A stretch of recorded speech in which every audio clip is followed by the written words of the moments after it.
Welcome back to another episode of Quarter Horse Customs.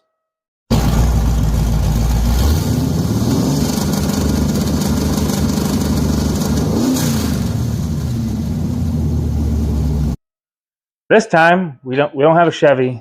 We don't have a Roadrunner.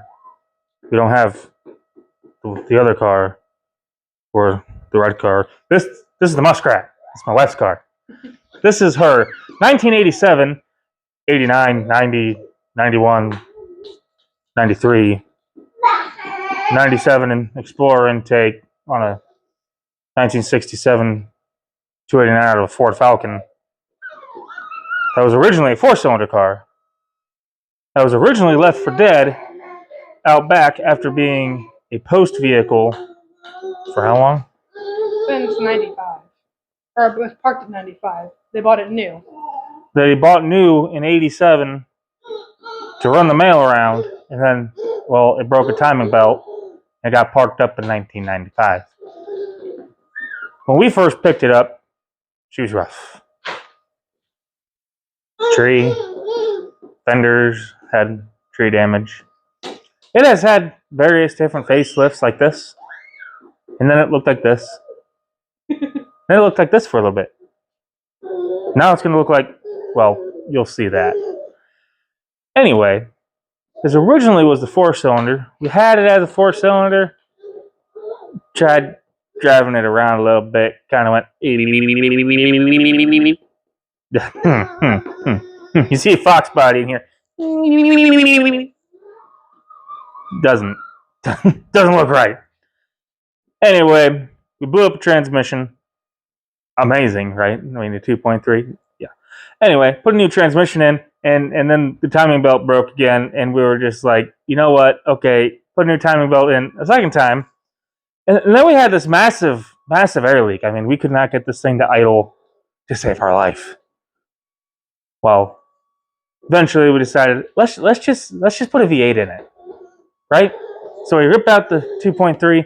Upon ripping it out, I'm taking the intake off, and here the whole bottom intake is cracked, and half comes off and half stays on the block. Well, there's our vacuum leak. So I hit up my dad. I'm like, hey, we got this foxbody. We need a motor for it. Well, what do you got? And he's like, well, I got this 289 and sitting back. Not much been done with it since it was rebuilt back in the early 2000s. And I was like, perfect. We'll just put it in. So we put it in, ran it around. It was great. There might have been a mishap. Head's no longer sealed up. Every single valve leaked. So we went ahead and took the 289 back out, put a different set of heads on it, threw it back in, ran it around for a little while, and then my 306 started having issues. And she wanted to go ahead and paint on the engine bay. She wants to paint some of the interior stuff. And we want to get around to doing the body because she has been baked. Very much baked. And of course, it's the sunroof. So, you know, we do have a little bit of sunroof rot. We tried patching up for now. But, see, out back, you know, this is the old shop. Out back, I got this T-top roof that we're going to try probably next winter to put a T-top in. You know, get rid of the sunroof. So that'll be interesting. But for now, we just want to get the engine bay painted up, touch up on some of the electricals and the digitals and the wiring. And well, it was the first foxbody we did. And of course, we just, you know, dove right in. Went, and you couldn't do something basic. No, we had to go from four-cylinder to a V8. But we couldn't just do a V8 carb. No, we decided to go fuel injection On a non-HO. on a non-HO 1967 Falcon 289. So, and throughout the years from someone changing front clips, we've had to add headlights, change headlights, do this, do that. She needs to freshen up. So, we just got her back from the car wash. We're getting the heater over here warmed up. And we're going to get ready to get in here and start touching up on some of the wear items. You know, can we change out this? Can we clean that up? Can we... I mean, professionally painted. Nope. You know, go through, clean the carpets out, put the subwoofers back in. Maybe I should give her my rear end back. I mean, it is in my drag car. She probably wants that back. And I guess supposedly she wants me to take the motor out of my red car and put it back in her car. I guess that could happen. So, from this point on, I'm going to let her take over. It's her car, her paint job. She's going to do sparkly. And then we'll eventually, after I get this frame swap done, we're going to go ahead and start getting the motor out of the red car to go back in here so we can get the red car's motor started to be assembled. They need new connecting rods. We'll get something done. So here's a little sneak peek. Don't mind the dirt and the grime. Actually been sitting outside before we had the barn. But you know, V8 tack dash. This amazing tachometer from Summit. That thing was awesome. We did 5-speed swap it.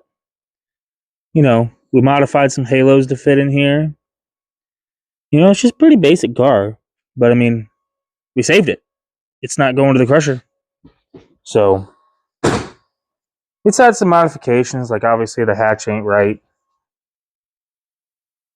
You know, we're going to be running the GT40P intake from the Ford Explorer. We had to go through and redo some of these injectors to run the non-HO firing order. She's got the Euro taillights. And, I mean, she's got some dings and some bings and some bangs, but, I mean, once she's all painted up, no one's going to question it. I mean, check out the bottom of these doors. I mean, those are pretty clean. Car's pretty clean.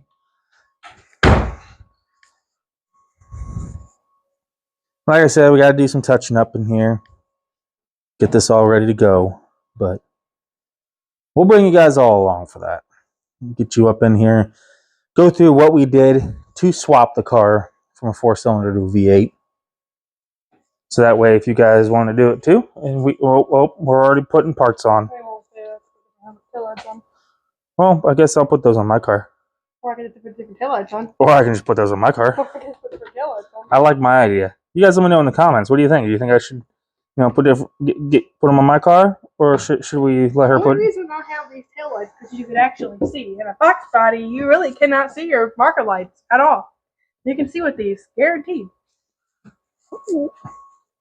Well, we've got some other taillights up there. There's her purple ones. There's her LX.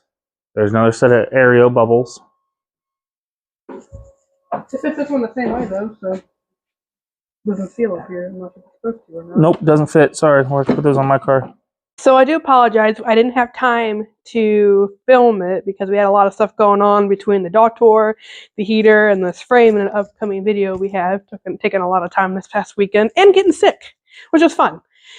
I want to tell you exactly what I did for the engine bay. So we didn't spend 30, 40, 50 hours smoothing my engine bay and welding all the holes shut and bondoing and Scott rod panels, and we didn't do all that. I just wanted to touch it up, paint it, and make it look all pretty, just the way it is, you know? Can we freshen up a little bit and make it stand out? You know, basically I want you to like pop the hood of this car and go, wow, okay, that's different. That's my goal. And remember, this is something you can do in your garage relatively cheap. I think we spent less than $100 on paint total. That's including paint, primer, top coat, and prepping as well. So there's going to be a clip at the end of this video showing you exactly how it looks right now, but for now I want to show you what all I used. The first thing we did was we broke out the wire thrower 5000. For the harder to reach places, we used the Scotch Brite 800 grit sandpaper. It's like a top sand coat just to kind of, you know, rough it up just a little bit to make the paint stick. And then after that, what we did was we got this Rust-Oleum Stop Rust flat black. I don't like the look of the gloss black. I don't like the look of the satin. We wanted flat. I can post pictures right here. So make sure you read the back of your cans too. You have to have it within a certain humidity and a certain temperature, or it will not stick and it will come out like crap. We have done it before. Hence is why we moved back to the old shop, because we got the Heat Blaster 6000 and then the Keep It Ready. So I put 2 coats of this on, but you got to make sure you let it dry completely. The first coat you want to make sure that it's just a light dusting, just to have it stick and make sure that it does stick, because there's some places in your engine bay which you could have oil you didn't know about. You got to go back in and sand that stuff back out. So the first coat is always going to be the hardest. Then the second coat you kind of lay it on thick and make sure it dries completely. I let mine dry probably 2 or 3 hours, even in like a 70-degree shop. The second thing that I got was this. It was about $11 at Walmart. Walking through the paint section, just had to have it. It's perfect, beautiful, everything that I've been looking for, really. I didn't want too much color, but I wanted that pizzazz, basically, in my engine bay. And I still probably have half a can in this. I only took 1 can. I bought 2 because I thought I would go through it like crazy, because normally the glitter you go right through, but I still probably got half a can of this. So I got a whole other can for another project. Now for the top coats, I always go with high heat stuff because your engine bay is always going to get hot. I originally wanted satin because I didn't want the gloss look at my engine bay, but I tested it on a couple things and I decided that gloss is the way to go, especially for factory shock towers. Kyle? Mine are factory-ish. But I used this whole can. The first coat I went in very light to kind of make sure it would stick to my color shift paint, and it did. And the second coat, I went in pretty heavy on it. And okay, so now I'm going to show you what my engine bay looks like. Let me know in the comments what you think about it. I love it. I'm in awe, like constantly.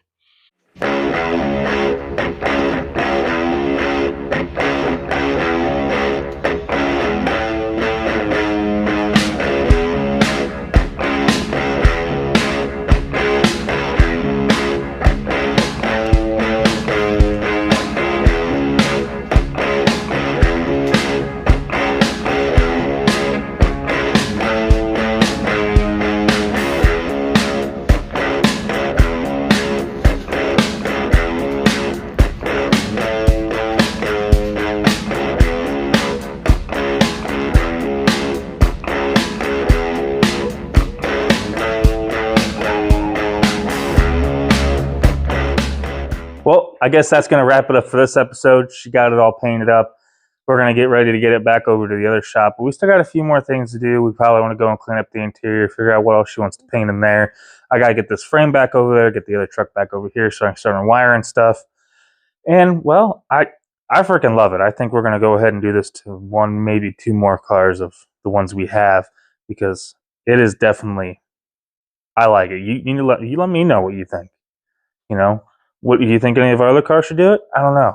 Maybe if we could find like a red glitter, I would do it to my red car. I don't think the red, blue, and the purple would fit my red car, but for what she's got going on, when you guys see her intake and her valve covers, you're definitely going to go, wow, it brings it all together. Mm-hmm. But I think we're going to wrap up this episode. Thank you for watching. Please make sure to like, comment, subscribe, ring that bell. Follow us on Facebook too. She's going to be taking over the Facebook page, making sure we get out there and grab the posts. That way you guys can stay in touch, because, man, we've been busy, just one thing after another, trying to do 2, 3 different projects at the same time. But she's going to keep you guys all wrapped up in that. And remember, we got her now helping answer comments, so we will answer you back. I've answered back every comment we got. So thank you for watching.